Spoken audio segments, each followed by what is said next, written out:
I was invited to a remote gold claim in the central New Zealand highlands to do some prospecting for an upcoming dredging trip. I'd already managed to find some amazing gold.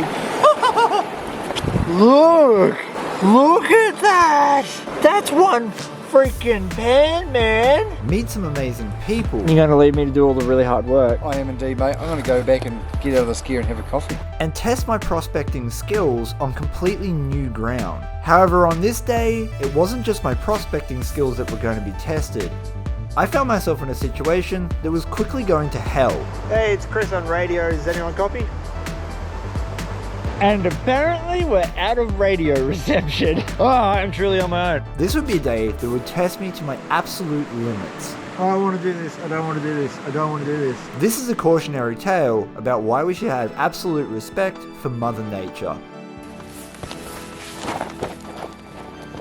Tomorrow is going to be one of the most challenging days on my gold prospecting adventure in New Zealand. I'm going to have to hike to the top of the claim. It's the only day I can do it before weather sets in. At the top of the claim, Darren and Rex are telling me about some amazing gold finds that they've had, including a 2-gram crevice that was less than a foot long. So, we're not dredging today, we're taking a day off, but we just cleaned out that crack here, and you wouldn't believe it, mate.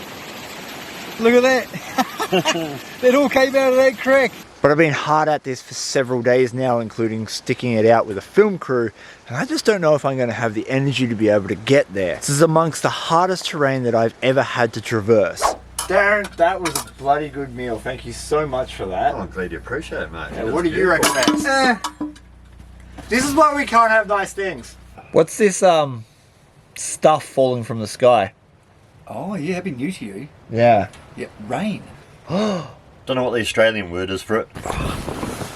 We have a weather front moving in, as you may be able to tell. These are clouds and there were mountains there yesterday. You told me the gold up the top of the claim is really good. Very good, mate. Yeah, how good? Well, I won't be knocking the pans out of your hand, and I'll put it that way. What are you doing, Tate? Chucking up a little video to catch your reactions. Insurance purposes only. Yeah. Good old manual windscreen wipers. You think with the money you spent on this rig, you'd have automatic ones? Well, look, they are. Look, if I do this. Oh, look at that.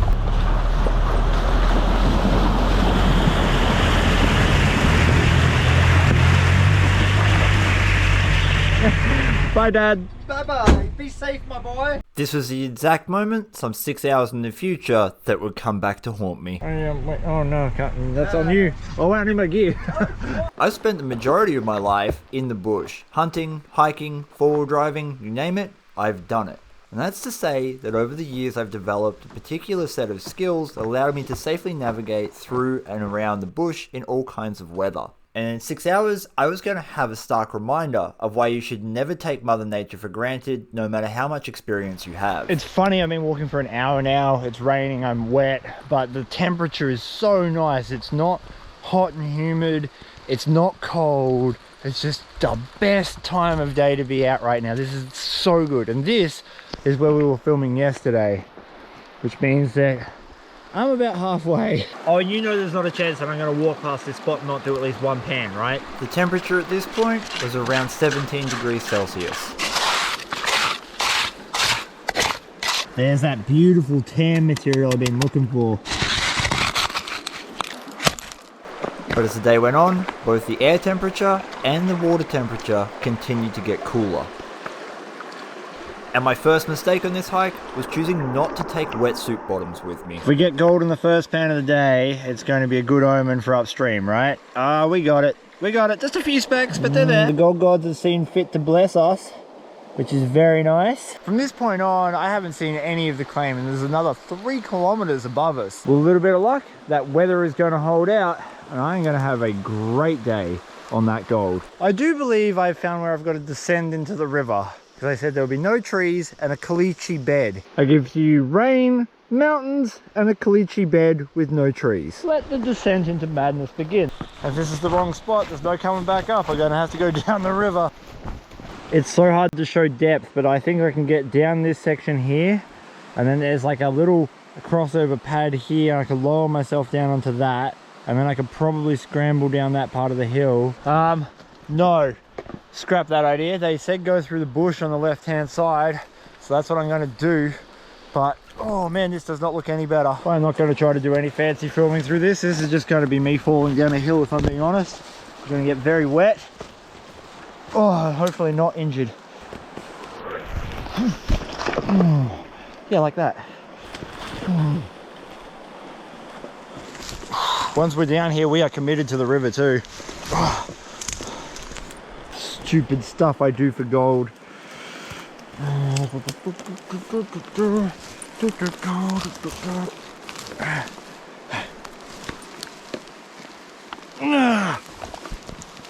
what am I caught on? Do you know how to get out of here? Cover your wings. I'm almost there. I'm almost there. Far out. Oh wow.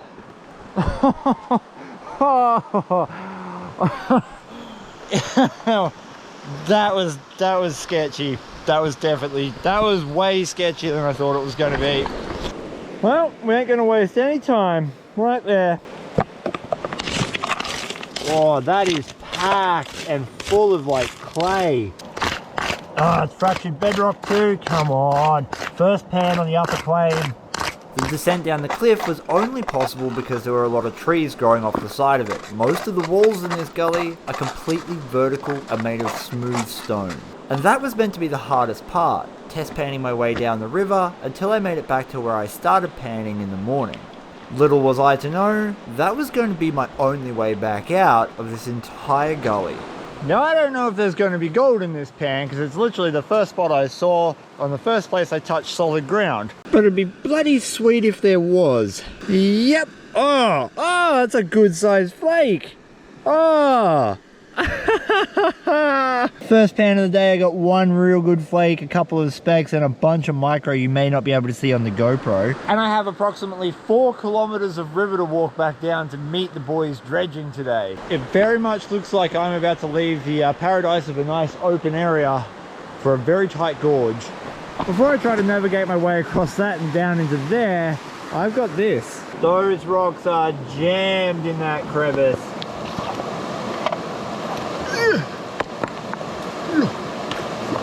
At this stage, I had high hopes. I was still relatively warm, even though I had rain falling from above and multiple waist-deep water crossings to complete.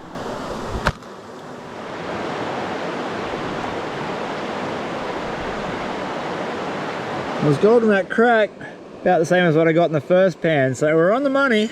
We just got to find the right one. How's that? I was all the way up there and came down through this bush. What ultimately becomes a danger whilst out in the wild is exposure.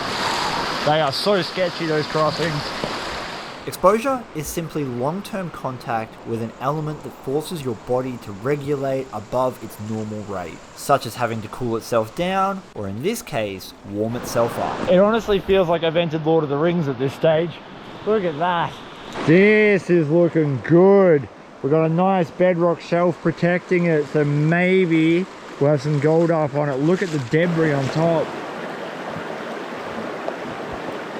Depending on how deep this is, we might have some gold. I've opened it up and it's just not looking that good. There's no fractured bedrock and there's no clay. I'll run a quick pan just in case. Already it's not looking good. I'm not seeing any gold or black sand at the back, and the good pans always have them here. Flour gold, just a few pieces of flour gold in there.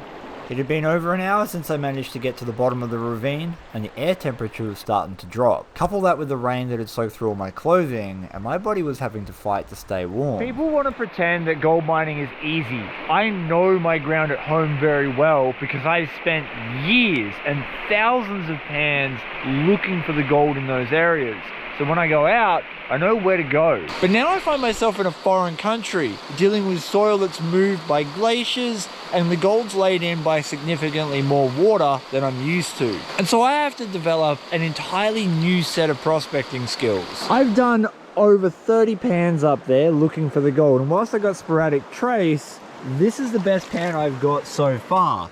and it's still not exactly what we're looking for. I know, and the claim owners know, that there's gold here where you can get over a gram in a single pan. I'm looking for a needle in a haystack, and the problem is I'm in a hay shed at the moment. I got a few specks out of there, but just up here the bedrock was really crumbly. The bedrock tends to hide gold when it breaks apart and fractures. The problem on a fast moving river is that the river will strip away all those crevices every time it floods, so you're really looking for very hard to find crevices that break up. There is a lot more black sand in this pan than the last couple. Come on. Yeah, just flour gold. A lot of it. That's a lot of flour gold, but yeah, only flour gold, no nice big flakes. We're definitely taking these ones home. I'm gonna make sure I finish this off too, because that's the first good gold I've seen in a couple of hours. I gotta get the motivation back.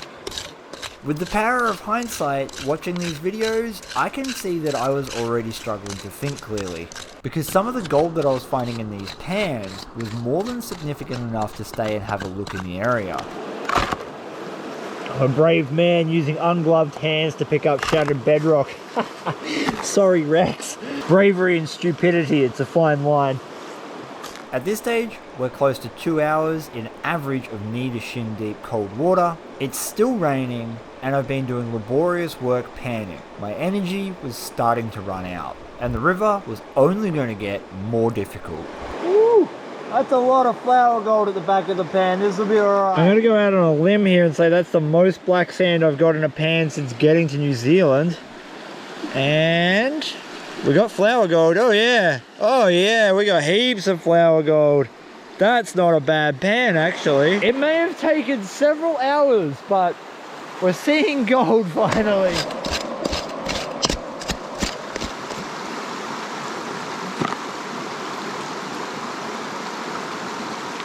I can already hear all the people asking me, Chris, why aren't you out here sniping? Isn't there meant to be big nuggets? Yes, but not in this river. I've had really long talks with Rex and Darren, and they both said that the nuggets aren't on this claim. And so far, that seems to be true. The gold's very similar to what it is in my area in Australia. And sniping doesn't get you nuggets. Sniping is a way of extracting big chunky gold out of rivers. The gold still has to be there. So it's a very tedious way of extracting gold out of the center of a river if it's very fine, because it's too easy to fan away. Well, how's that? Those crevices are less than 2 feet apart and I got barely anything. From this point onwards, the canyon got narrower, the water got deeper, and the walls got higher, ultimately funneling me into a one-way path. I have a slight but important problem. It might not be very cold and that might not look very deep, but it's still got a bit of a chill in there because of the weather. And I'm betting that that is at minimum waist deep. And then I don't know how deep it gets down through this gorge section, because this gorge is much tighter than the area I've been walking through, which is why the water's been shallow. Well, I guess there is only one way to kind of find out. We're already up to my knees, and that's not even in the deep part yet. We're just going to stick to this shallow edge. Except the fast water is running here. It looks like it gets real deep there. Okay, this way. Ooh, that's cold. That's actually cold. Oh man, it gets super deep there. It gets super deep. Far out. Okay, I'm gonna have to somehow scramble up this back. I'm gonna have to go back there. We have to go back to those logs, get up that hill, and then go along the bedrock here and hope that I can get down the rest of the gully. Okay. This is my way through. Sketchy AF. Oh, hold on, little tree. Hold on. Oh, can I get this out of the way? Yes, good. Good.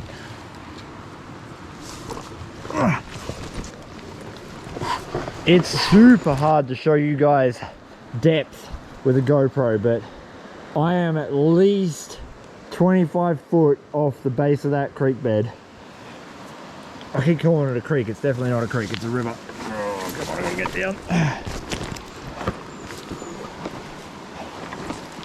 Oh, wait. Oh, God. No. Oh, far out. That was sketchy as. The water there is over my head, guaranteed. Welcome to New Zealand. These were the last pans I did before I realized just how much trouble I might be in. Having now spent close to 3 hours in icy water, with persistent rain, I was really struggling to stay warm. The main issue was that I had chosen to leave my wetsuit bottoms back at camp. For all that effort, I was rewarded with 4 little specks. Well, it's better than no little specks, right? It was at this point that I recognized I was getting significantly colder, and so I put in the extra effort to stay physical and warm as best I could, knowing that I was only about 1 kilometer from my exit point. Bro, look at that. That is a sheer cliff. And there's been a massive landslide there. Soon enough, I would discover that 1 kilometer might as well have been 100. Because this gully becomes completely impassable when you're dressed like me.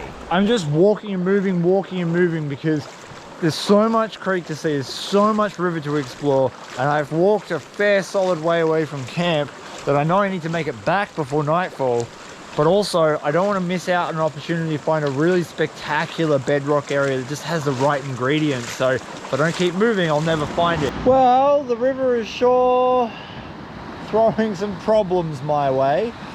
These are sheer rock walls. That is probably 15 or 20 feet deep. And my only way around this bend is to upscale over this boulder to get down to that gravel bar, and then I don't know what's down there. I got a feeling this trip is going to be a whole lot less gold prospecting and a whole lot more adventuring. The problem is that is all super deep too and very fast, powerful water. That's where I want to be, but I'm going to angle off up this way. So if the current gets a bit strong and wants to push me backwards, I'll end up walking to it anyway. Oh my god, this is deep. This is actually pretty deep. Ooh, that's current. That's real current.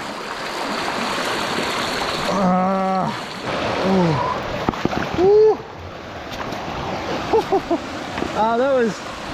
This, I don't... It's all sketchy. This is all sketchy. This is obviously a landslide. I may get up around this corner and it might just be impassable because there's a strong possibility at this point from what I'm seeing that I'm gonna have to turn around and back hike this. And then it happened. The moment I knew I was going to have to turn around, cold, wet, tired, and backtrack the whole lot. That's really gnarly. That is not okay.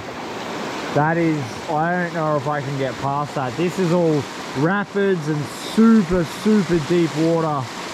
There just isn't a way for me to get down there where I'm confident that I'm going to be safe. And the problem is I'm in the middle of nowhere. I am like way out of any kind of fast kind of help, and I'm on my own.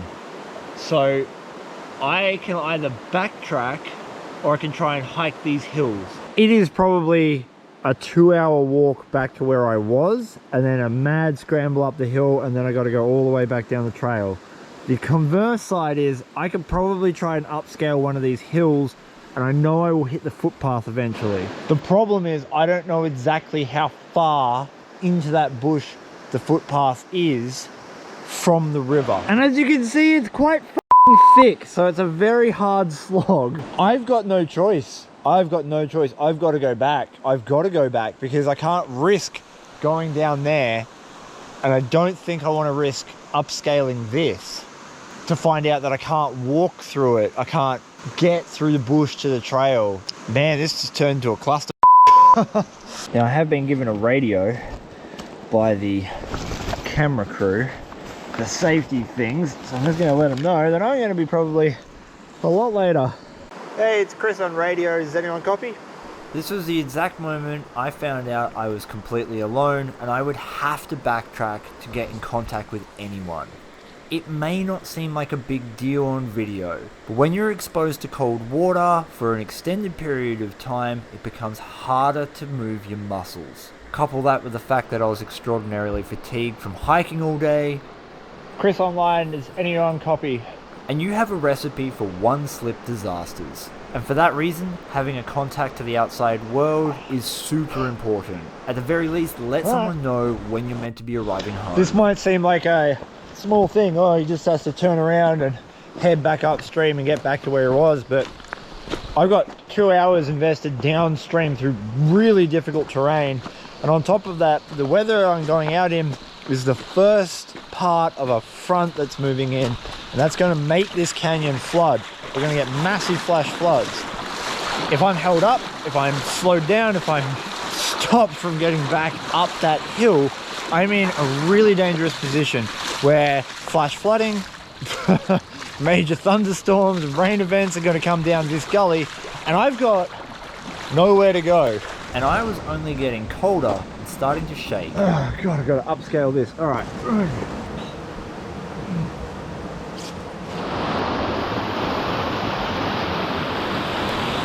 I am not looking forward to this part. This water is super fast and it's extremely slippery just here.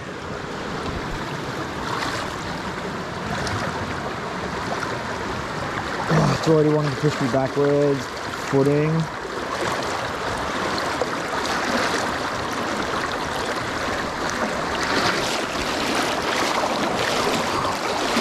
Oh God, go fuck. Oh.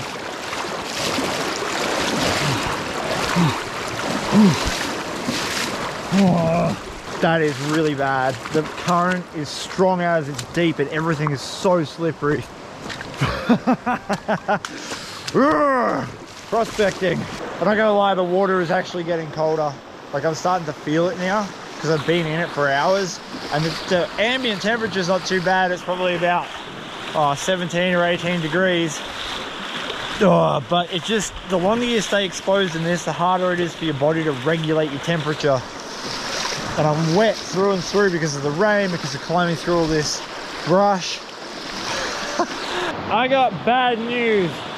I gotta go back up that bloody gorge, which means I gotta upscale into the bushes. All right, here we go.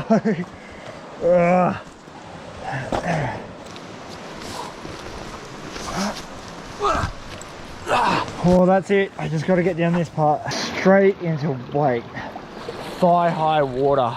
Thing is, I'm just getting further and further away from camp too, so to dry off, I have to walk like 4 kilometers. I'm getting so sick of these crossings. Oh, it's getting so cold.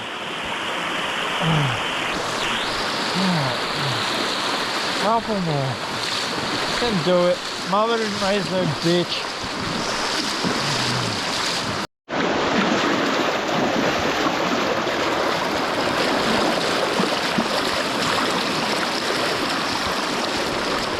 I think this is either the last or the second last sketchy river crossing. Oh God. I'm just getting weaker. Oh my God, it's getting so much weaker.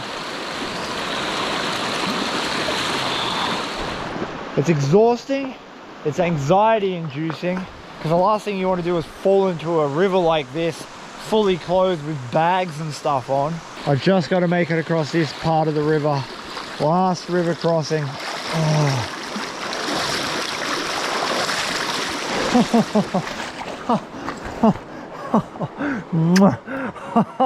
Oh, no more river crossings. I don't know if I'm going to be able to show you just how difficult this is going to be, but that is what I got to walk through. It's almost vertical. Oh, I want to do this. I don't want to do this. I don't want to do this. I don't want to do it. But I gotta. Oh, I'm so cold. Alright, I gotta go. I gotta keep moving, because if I don't keep moving, I'm not gonna stay warm. I gotta go.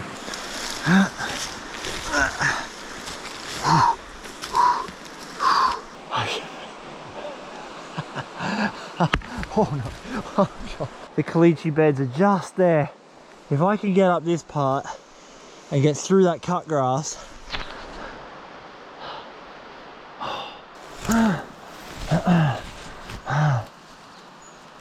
Oh, I gotta get up this bit. I'm almost there.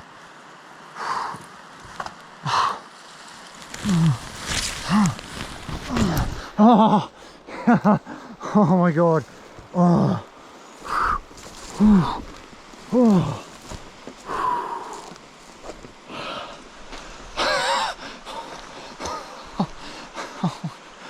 Oh my god.